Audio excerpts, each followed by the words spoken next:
Hello, Mr. Marc Bilker. Thank you for coming to the show, FireKnight TV. My pleasure to be here. Thank you for having me. It's an honor. You're a good man. You're a friend of the ThunderKnight Entertainment team for a long time. Could you give us a little bit of a background on where you hail from and perhaps where you grew up most of the time? Sure. I was born at Colorado General Hospital, which has long since been torn down, 9th and Colorado Boulevard. Grew up in and around the Denver area, mostly central. Spent the 70s and the better part of the 80s strictly living in Denver. Toward the end of the 80s, the 90s, I lived in outlying areas. That's pretty much it. I'm a native and I've been here for a long time. What got you involved in the artistic scene? What got you involved with the arts initially? Growing up, there wasn't any music in the house that I grew up in. I was raised by two people who came up during the Depression, so mostly it was talking heads, it was news and programs like that. Some of the variety stuff of the mid-'60s that generation would watch. Yeah. But once I got my hands on a radio and started listening to top 40 hit radio when I was 8 or 9. That's when I started collecting records. I had one of those little, box record players, right? Yeah, that's awesome. I went to my first rock concert, which was Three Dog Night at Red Rocks. Oh, in wow. 1969. That was prime time Red Rocks. And when I saw those three guys across the front singing, I went, that's it. Yeah. That's the ticket. That's what I want to do. Very cool. And so put together a handful of shitty teenage bands, like everybody does. Sure. Right? You struggle and I think somewhere there's still a cassette tape from 1972. Wow. 73. You gotta get that. Yeah, I think it should stay at the bottom of the floor. That's where I think it should stay. So that's what got me started. That's what got me started there. I've always been a big movie fan. Yeah. I love movies. Yes. I just kind of backed into working in independent film in Denver, Yeah. A friend of mine said, hey, you want to be in a movie? It's like, Oh, yeah. I was like, well, sure, I think I could do that. And that's what started it. And that was now 14 years ago. Wow. Yeah, I remember that. And that was a great little cameo you made. You had a nice, strong scene in the middle of the film, and then your character segues at the end there. And we'll show a clip of that. This is from the original short film of The Dead Rose, which is now being made into a feature film. Let's roll that.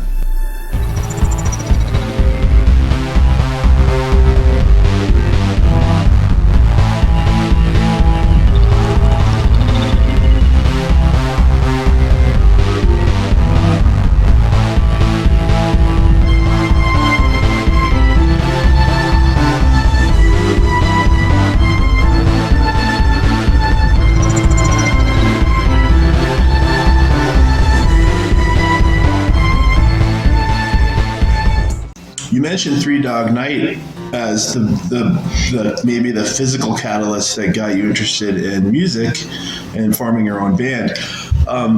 Was there anybody else that perhaps you did not see on stage that really influenced you on a musical level?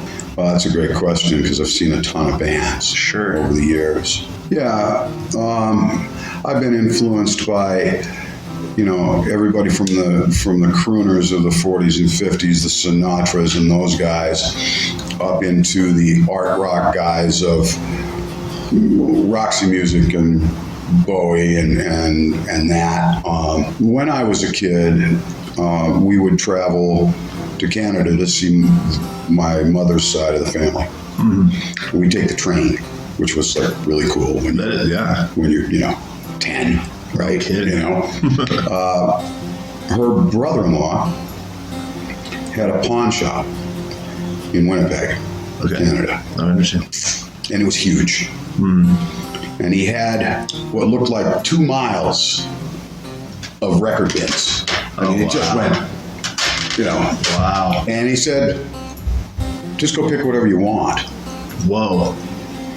So I brought home a stack of records, and this would have been 69 or 70, and it had all the big rock stuff of the day, right?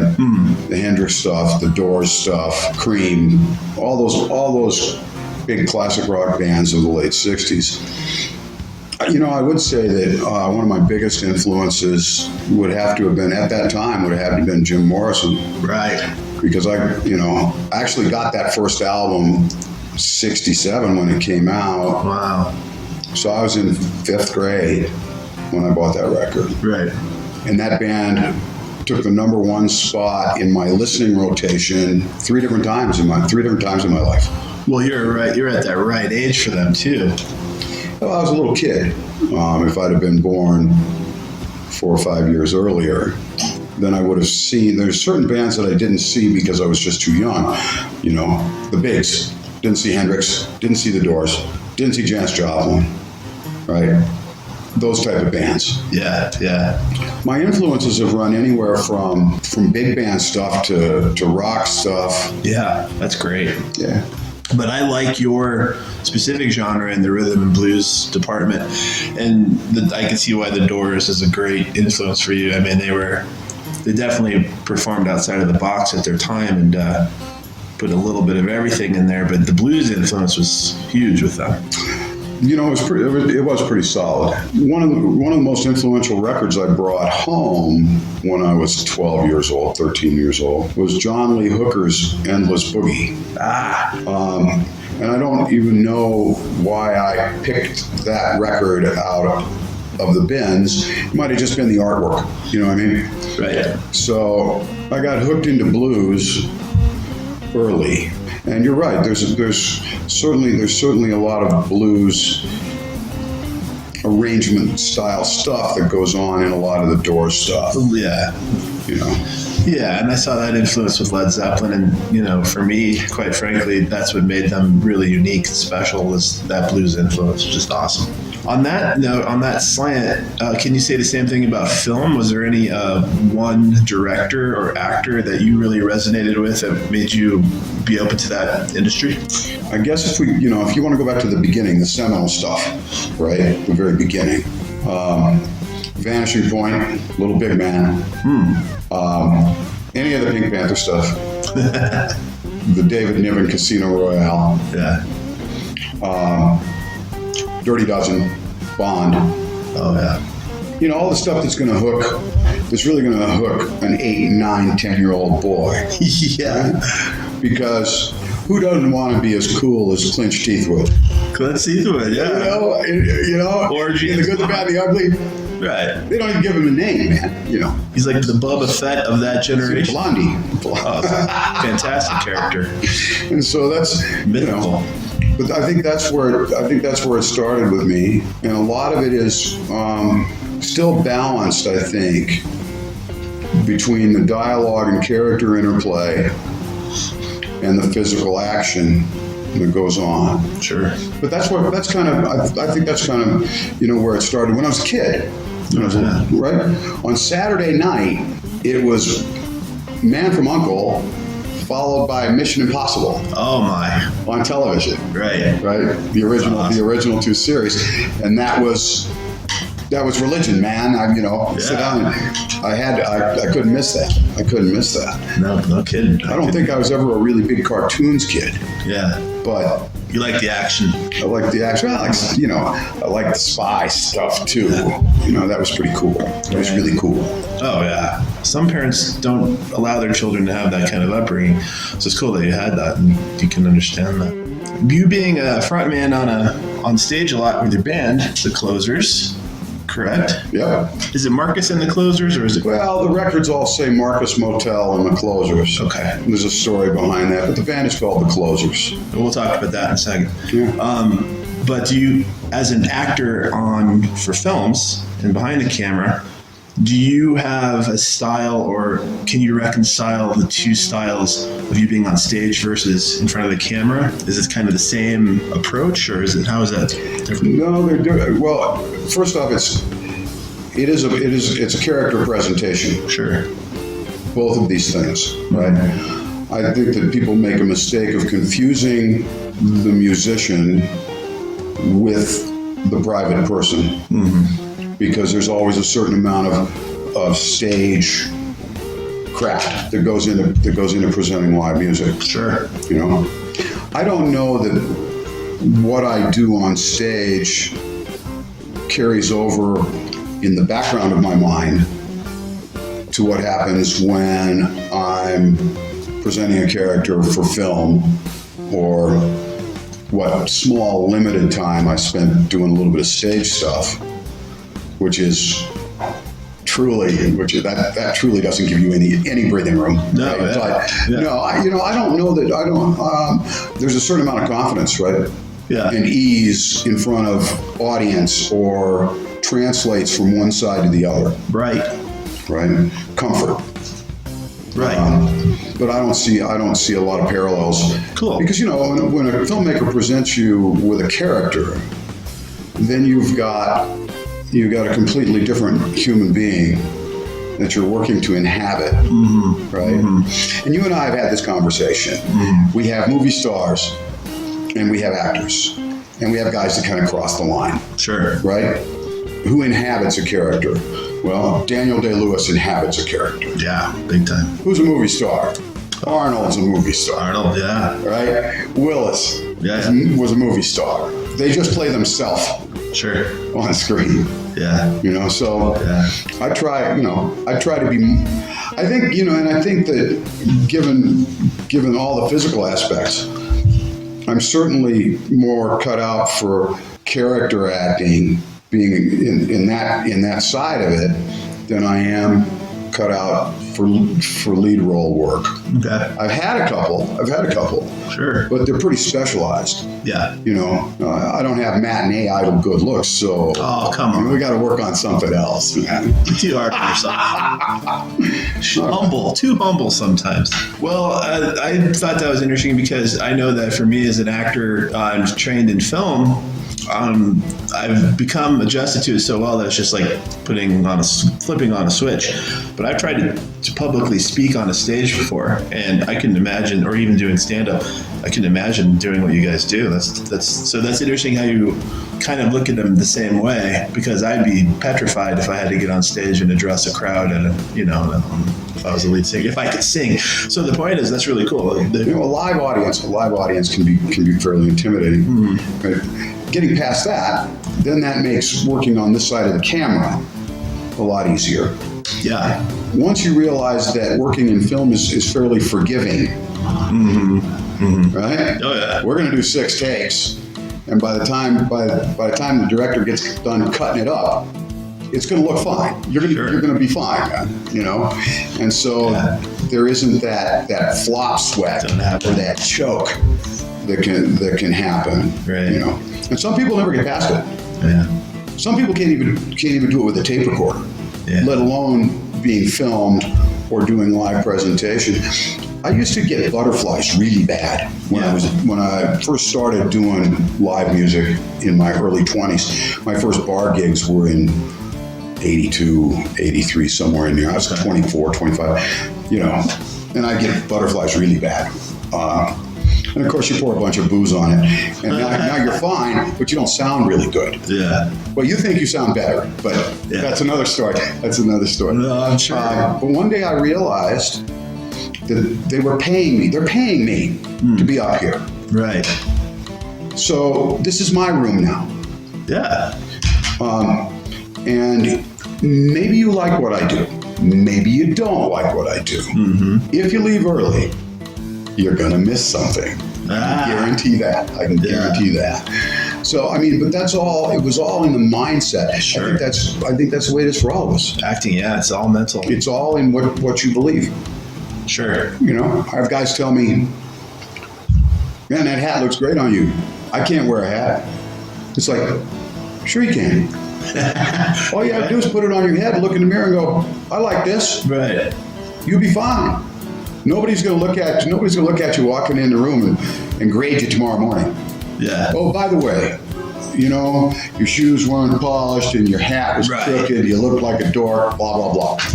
That's true. That's a psychological problem most people have, and it's unless you have a mohawk, you know, then you know people are going to be grading your mohawk.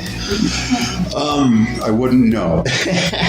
In regards to your band, tell us about a little bit about them and what kind of upcoming shows do you have coming forward? Because I know you guys are working like crazy. Yeah, well, we've been at it. We've been at it since first album was recorded in 2010. Started putting serious shows on the calendar about a year and a half later. Yeah. So now there's 4 studio records and a live record. Cool. And there's some t-shirt stuff. It's all on the website, which is www.closersblues.com. The calendar's there. There's music to listen to there on the website. You know, I can't wait to maybe we can have a little clip of your music here to give the audience a little bit of an idea of what style you have. I think it's great, rhythm and blues. That's one of my favorites, and it's always going to be a staple. So let's roll that.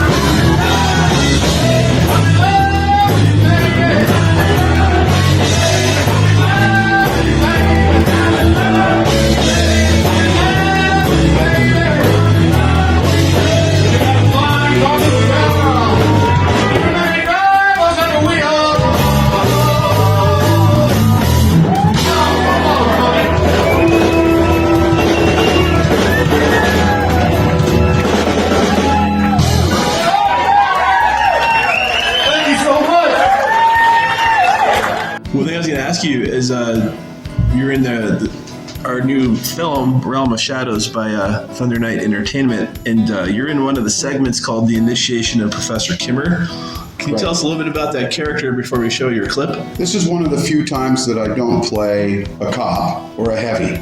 Right. Right?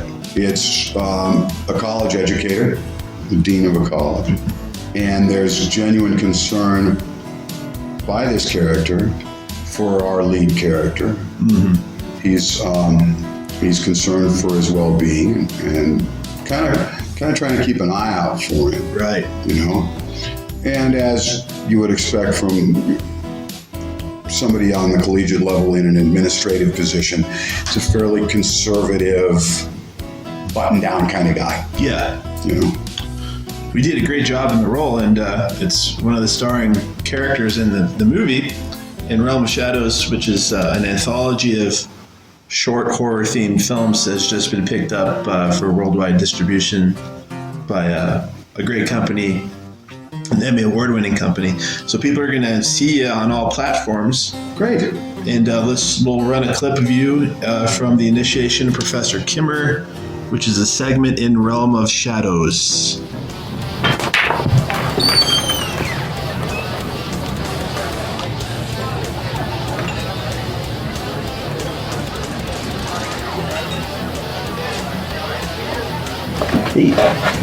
Daniel, man, you look like shit. I should have no problem fitting in with this group then, huh? Easy. Take it easy, Kimmer. I see you've survived your first week on campus. Yeah, I was a little bit nervous, but, you know, I think I did all right. Jamie no doubt told you that it's not as easy as it looks. I don't know, I think it's these kids. The kids? Yeah, I think they're just, I think they're bored. Is it me? Well, your lectures are about as exciting as paraplegic porn, so. Thanks, Roy. Don't you have some papers to grade or something?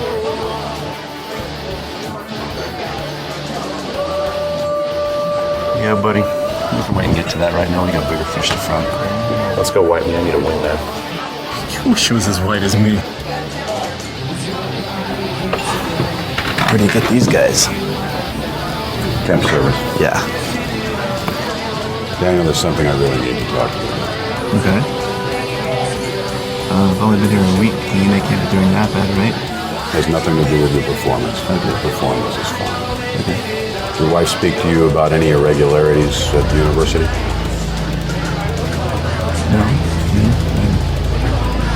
It's a difficult subject, so I'll just be very direct with you.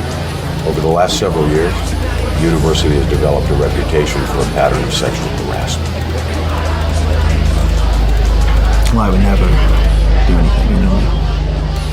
You know, I believe you. I really do. I wanted to bring this up to you face to face. Because, you know, Jamie's firing was anything but normal or regular. Well, in regards to Jamie, that was a huge mistake.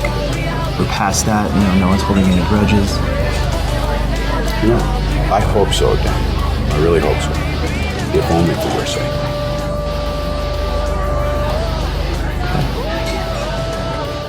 All right, Mr. Marc Bilker, you're going to be plugging a new project, it sounds like. Can you tell us about that?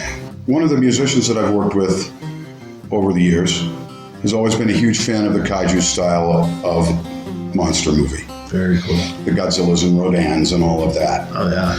And he and his son, on a lark, decided to make that style of monster movie. Whoa. So a couple of years ago, I think it took almost 2 years to get it done, but I think it finished, and he initially screened it over a year ago. And it's featured. It's full length. Wow. And like I said, I play cops and heavies. So I'm the sheriff of the small town that this monster tries to level. Interesting. He came back to me 6 months ago. Okay. 6 months ago. Very cool. He says, you know, I was going through all my footage, and I've got a tremendous amount of monster B-roll stuff. Yeah. I figured I can, with just a minimal amount of shooting of dialogue scenes, I can do a sequel. Very cool. And we just wrapped that last week. Way to go. Way to go. Actually, the movie's called Uktena. Okay. You can find some stuff on YouTube, you know. And what brought that to mind was when you said, that you're going into international release. Yeah. This movie got picked up not only by international release, but got huge props at G-Fest. Awesome. You know what G-Fest is? It's It's the Godzilla Fest in Chicago. wow. That's cool. And yeah, I mean, they got, you know, and here's this guy out of nowhere. Yeah. And he shot a movie on a phone, Sure. basically, with a microphone hooked to it, kind of like what we're doing right here. Yeah. And it was a lot of fun, man. You know, it was a lot of fun. So that's the last thing that I did. Can't wait to see it. And then also, do we have an idea of a release date for that, or That's got to go in through a the post. distributor? Yeah, that's got to go in a post now. Excited to see it. And one more time, just the name of it again. Uktena, Uktena. Gotcha. It's a Native American legend.